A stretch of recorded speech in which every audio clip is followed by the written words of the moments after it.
Today's melting bead project is a very simple silhouette of George Washington. This project should turn out to look something like this. At the end of the video I will give you a link where you can download the pattern. Today I'm working with a clear square pegboard.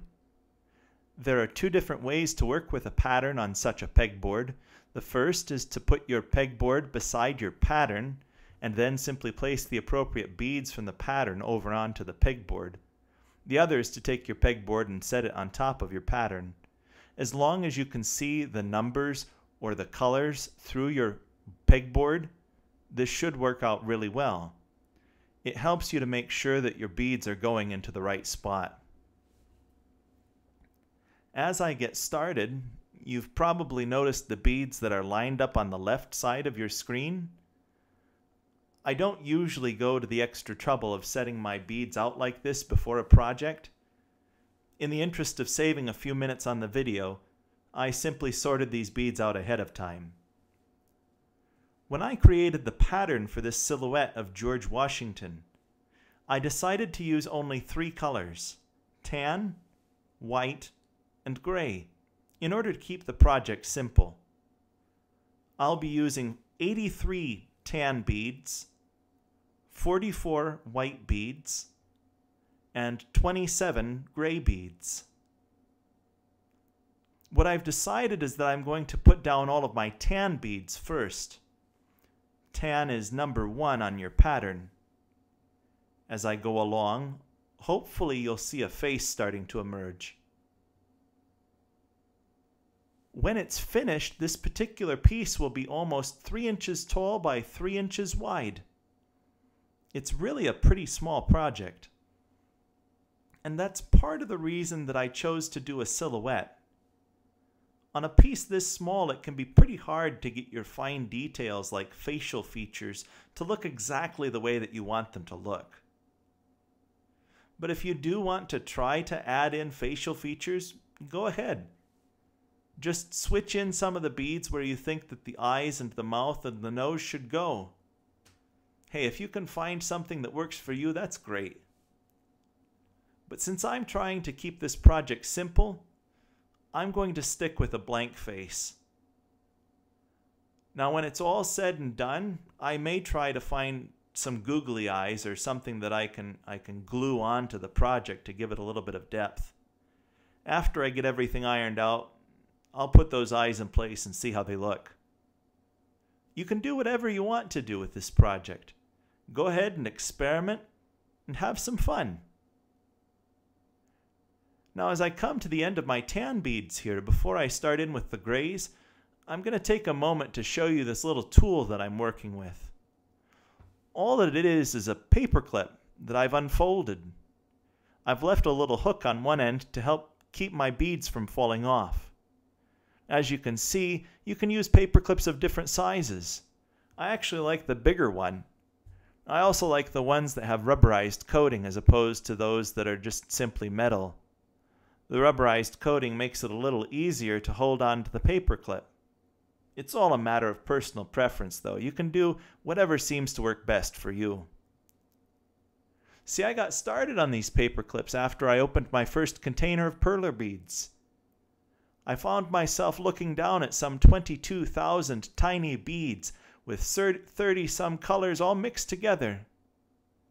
When I started to sort them out, it wasn't so easy to grab those tiny beads with my big fingers. Eventually, I figured out that I could use a paper clip. It was the right size to thread through the beads, and after I started using them to fish the beads out, I also began to use them to drop my beads onto the pegboard. It seems to work really well for me. I don't think I knock over nearly as many beads as I used to when I tried to put them all down by hand.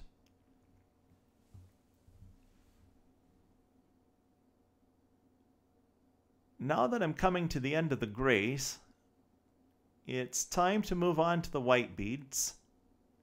And it should take just a minute here to finish up the hair, and then we can move on to the ironing.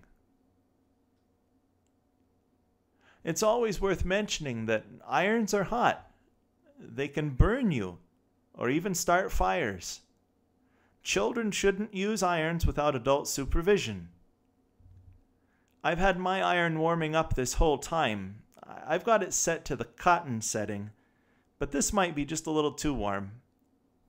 You're looking for just enough heat from your iron to melt the beads so that they fuse together. And you also need to be careful when you're ironing that you don't melt your pegboard. We learned that lesson on a melting bead package that we'd picked up from a dollar store. If you apply too much heat, you can end up with a melted mess. But if you don't apply enough heat, your piece will be so fragile that it breaks apart, or your beads fall off. Use a little common sense and some trial and error, and you'll find out what works and what doesn't. And here is the finished pattern. You can't see it too well with the glare, but I'll go ahead now and cover it over with my ironing paper. I'll be sure also to clear everything else out of the way.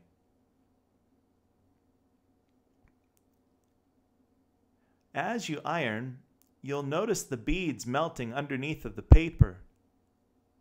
The idea is that you want your beads to stick to the paper.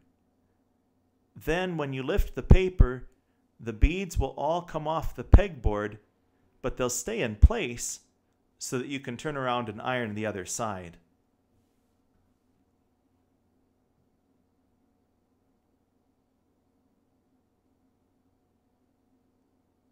Now I'll go ahead and fold my ironing paper over and iron the other side of the project.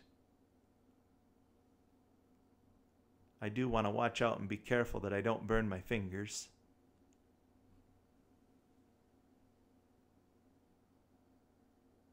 And I think that should just about